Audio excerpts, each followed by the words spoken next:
On this Thursday evening of Easter week, as we are in the middle of the Corona quarantine and as First Baptist Church is spending the week in fasting and in prayer, I want you to have bright hope for tomorrow. And I want you to have some bright hope for tomorrow as you think about the fact that the Apostle Paul wanted to share the gospel with people in a city called Rome. And I want you to think about how he thought about accomplishing that goal and why he wanted to accomplish that goal. And I want you to think about that from Romans chapter 1, starting in verse 9. He says, "For God, whom I serve in my spirit in the preaching of the gospel of his Son, is my witness as to how unceasingly I make mention of you, always in my prayers, making request, if perhaps now at last, by the will of God, I may succeed in coming to you.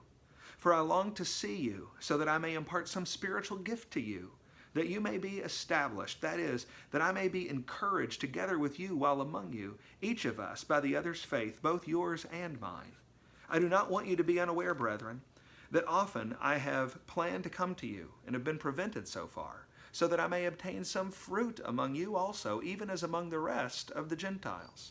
I'm under obligation, both to Greeks and to barbarians, both to the wise and to the foolish. So for my part, I'm eager to preach the gospel to you also who are in Rome. For I'm not ashamed of the gospel, for it's the power of God for salvation to everyone who believes, and to the Jew first, and also to the Greek. For in it the righteousness of God is revealed from faith to faith, and it is written, but the righteous man shall live by faith." That's a text of Scripture that tells us why the Apostle Paul wanted to preach the gospel in Rome. He wanted to preach the gospel in Rome because he wanted people to believe. He knows that the only way lost people can be saved, the only way sinful people can be made righteous, is by hearing the good news of Jesus Christ crucified, buried, and risen.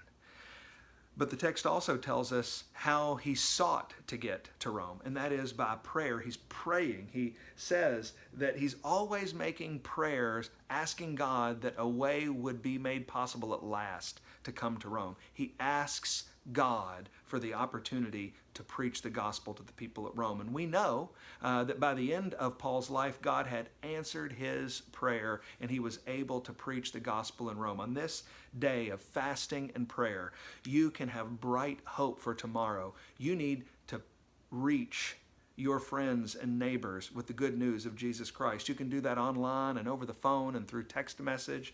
But even more than that mechanism, you need to ask the Lord. Ask the Lord today for the opportunity to reach people with Jesus that don't know him. Ask him for the opportunity to share the saving message of Jesus and have bright hope that he will answer that prayer. And you stay encouraged until we're together again.